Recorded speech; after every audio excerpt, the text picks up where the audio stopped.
Vivimos en un poblado apenas saliendo del estado de Hidalgo y entrando a Veracruz, en un pequeño pobladito en el que muchas personas, como mi familia desde que recuerdo, vivimos del comercio con los viajeros que vienen casi todos de la Ciudad de México a la región de Poza Rica. Un camino que antes era muy transitado, pero que las condiciones de inseguridad han ido haciendo cada vez más desolado. Ahora la gente prefiere tomar un avión.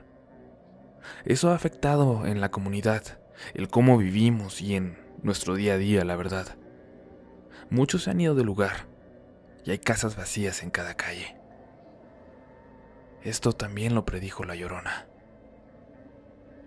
Les explico. Desde que existe este poblado, según me contó mi abuelo, La Llorona se ha aparecido llorando cuando hay cosas malas a punto de suceder. Y yo tengo historias muy directas acerca de sus apariciones. Una de las últimas fue por ahí del 2003 y la vio, entre otros habitantes del lugar, mi padre. Él venía regresando de varios días de haber trabajado en la Ciudad de México. No nos había ido bien en esas fechas, así que los pesitos que traía eran una gran ayuda para la familia y las inscripciones de mis hermanos a la escuela. Se bajó del camión que seguía de paso y compró un pollo rostizado de un lugar que seguía abierto, atendiendo a 2 autobuses llenos de jóvenes que parecían deportistas. A mi papá le encantaba llegar con algo de cenar a la casa, a pesar de que ese día en particular ya era bastante tarde. Cuando estaba pagando, un grito desgarrador hizo que todos guardaran silencio de repente. Incluso la multitud de jóvenes que hasta ese momento no dejaban de reír y hacer relajo. El grito parecía venir de la carretera, y mi padre y uno de los maestros que parecían acompañar a los jóvenes salieron alarmados, pensando que alguien había sido atropellado. Un grito se escuchó nuevamente, y mi padre y el profesor vieron a una mujer cruzar a unos 100 metros del lado del monte hacia donde ellos estaban. Mi padre apresuró el paso para regresar a casa y vio a un grupo de jovencitos petrificados a sus espaldas, evidentemente testigos de la aparición.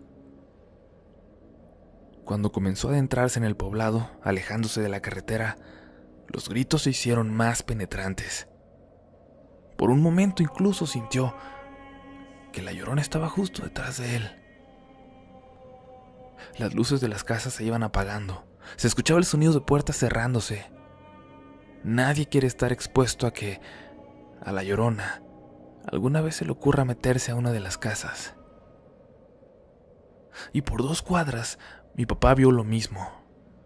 Paralelo a él, la aparición avanzaba flotando en la misma dirección que mi padre, pero en la calle siguiente. Mi papá corrió entonces, olvidándose de lo cansado que venía, intentando ganarle el paso al espectro y no encontrárselo justo antes de llegar a nuestra casa.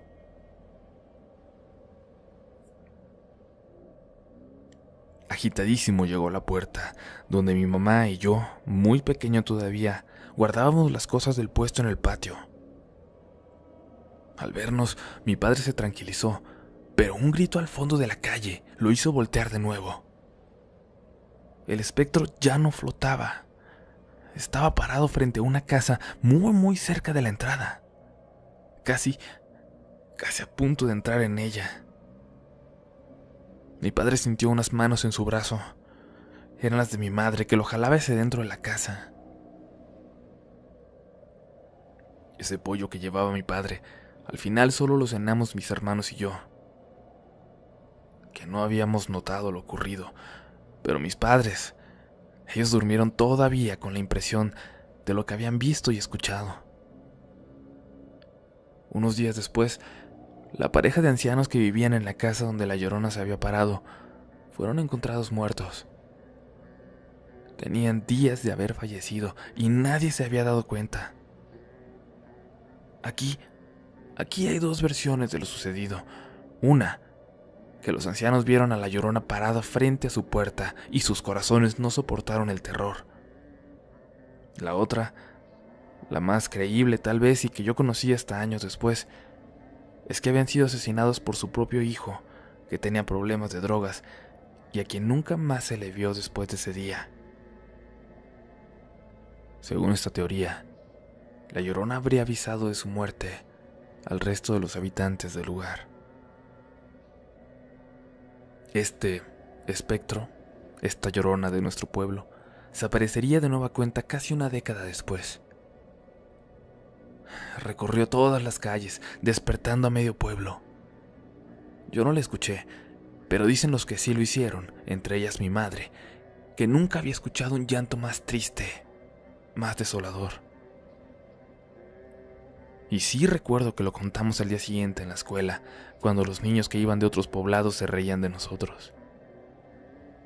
El mal presagio que anunciaba en esa ocasión era, probablemente, la llegada de un grupo de delincuentes que aún hoy parecen gobernar este poblado y algunos alrededor. Delincuentes que han hecho tantas cosas tan diabólicas a nosotros y a la gente que pasa, que han provocado que ya casi nadie se pare por aquí. Ya solo un puñado de personas, por ignorancia o por valentía, toman en este lugar su descanso para luego continuar con su camino. Es doloroso que uno mismo tenga que recomendarles que no duren mucho tiempo en el lugar. Y con estos malnacidos llegó también otra aparición, algo terrible y macabro que nadie se puede explicar. Varias personas del lugar empezaron a hablar de un diablo, literalmente de un diablo que se paseaba por los techos riéndose a carcajadas. Lo describían como un hombre flaco, de un rojo apagado en toda su piel, con unos pequeños cuernos. Una figura horrible de la que solo se alcanzaba a ver la silueta al saltar de un lugar a otro, y que traía con él un olor fétido como de una coladera. Incluso por esos primeros días, un accidente fuerte, muy cerca de ahí, llamó la atención de todos. 2 carros chocaron de frente, matando a todos sus tripulantes, debido a que un tercero, en un camión de carga, había dado tumbos de repente y finalmente salió de la carretera, propiciando la colisión de los otros 2. Cuando recuperó la conciencia, el chofer aseguró que un ser corría primero junto a él a la velocidad del camión, y al llegar a una curva, había saltado hacia el camión, como queriendo entrar por la puerta del pasajero. Eso provocó su descuido en un momento de terror. Y ahora, lo último que ha ocurrido fue a Don Marcos hace apenas unos días antes de que les escribo esto. Esa noche se escuchó a la Llorona. Todos la escuchamos. Era la primera vez que yo podía hacerlo así y con total claridad. Estaba yo solo en casa y a lo único que atiné fue abrazar a mi sobrinita de apenas 1 año a quien yo estaba cuidando. La abracé y cerré las cortinas y escuché el llanto a lo lejos. En un momento de silencio, escuché la puerta del patio abrirse y luego vi a mi cuñada pálida entrando como si acabara de ver algo terrible. ¿La escuchaste?, le pregunté. Cállate, creo que la vi, me dijo mientras abrazaba a su bebé. Cuando estaba a punto de preguntarle más detalles al respecto, una carcajada diabólica se escuchó justo arriba de nosotros y el sonido de alguien corriendo por el techo nos hizo callarnos. En ese momento no reaccioné como creía, me parece ilógico haberlo hecho así. Y es que antes de pensar en este diablo del pueblo, sentí mucho coraje pensando que algún vago del lugar había entrado en la casa. Hasta que un olor asqueroso, de verdad asqueroso, se me metió en la nariz y casi me hace vomitar. Nos quedamos despiertos un rato más hasta que llegaron mis padres y mi hermano ya bastante noche. Queríamos platicarles lo que nos había ocurrido, pero ya lo sabían. Y resulta que, al llegar al pueblo, se encontraron con un montón de personas afuera de la casa de Don Marcos. Cuando se acercaron preocupados para ver qué ocurría, se enteraron de estas apariciones de esa noche. De que no solo el llanto de la Llorona había inundado el poblado, sino que por varias calles, el diablo, este diablo que se aparecía ahí, parecía haber seguido el sonido de la aparición corriendo por los techos. Así hizo hasta saltar sobre la casa de don Marcos, la última antes del despoblado. Don Marcos escuchó el sonido y salió rápidamente con su machete. Lo que vio, entonces, fue a este diablo, este hombre con cuernos completamente rojo, sonriéndole apenas a 1 metro de él, en el patio de su casa. Don Marcos, a pesar de la edad, se le dejó ir a machetazos mientras esa cosa se carcajeaba cada vez más fuerte y los esquivaba, y saltó de nuevo al techo para desaparecer en la noche. Nos da mucho miedo pensar en esa cosa viéndonos desde los techos, desde la oscuridad mientras regresamos en la noche de trabajar. Y nos da todavía más miedo pensar en qué es lo que anuncia esta última aparición de la Llorona.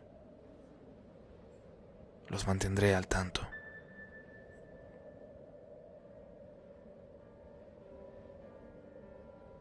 Amigas, amigos de Relatos de la Noche, esperamos que les haya gustado esta historia corta pero muy interesante que nos envía Jaime desde Veracruz. Y bueno, este relato nos parece muy especial ya que pues historias de la Llorona son conocidas y son contadas en muchas ciudades de México y de Latinoamérica, pero la verdad nunca nos habíamos topado con una que contara apariciones simultáneas de 2 presencias distintas. Y pues bueno, Jaime, manténnos al tanto de lo que ocurra y nos encantaría conocer más de este lugar, nos encantaría saber cómo es don Marcos también. A la comunidad Relatos de la Noche les pedimos, sobre todo estos días, no se olviden de compartir los videos con otros aficionados a lo paranormal, dejen comentarios y denle pulgar arriba a los videos para que estos no se pierdan entre todas las publicaciones del mundial que van a abarrotar las redes en el mes que viene. De verdad, ya saben, todo el crecimiento de este canal se debe a ustedes, a ese pequeño porcentaje de suscriptores y suscriptoras que permanentemente están dándole promoción al canal. Digo, muchas gracias a todos por vernos, pero gracias de todo corazón a los que video a video contribuyen para que esta comunidad sea cada vez más grande. Estén listos al video que viene a mitad de semana y sobre todo a nuevas series de historias que vamos a empezar a producir y que estamos completamente seguros de que les van a gustar mucho. Listos, por favor, pendientes de todo lo nuevo que viene para este canal. Únanse a la comunidad en Facebook, no se olviden de seguirme en Twitter. Los links para encontrarnos por todos los rincones de la red los tienen como siempre en la descripción del video, pero sobre todo, cuídense mucho por favor y nos escuchamos muy pronto en una nueva edición de Relatos de la Noche.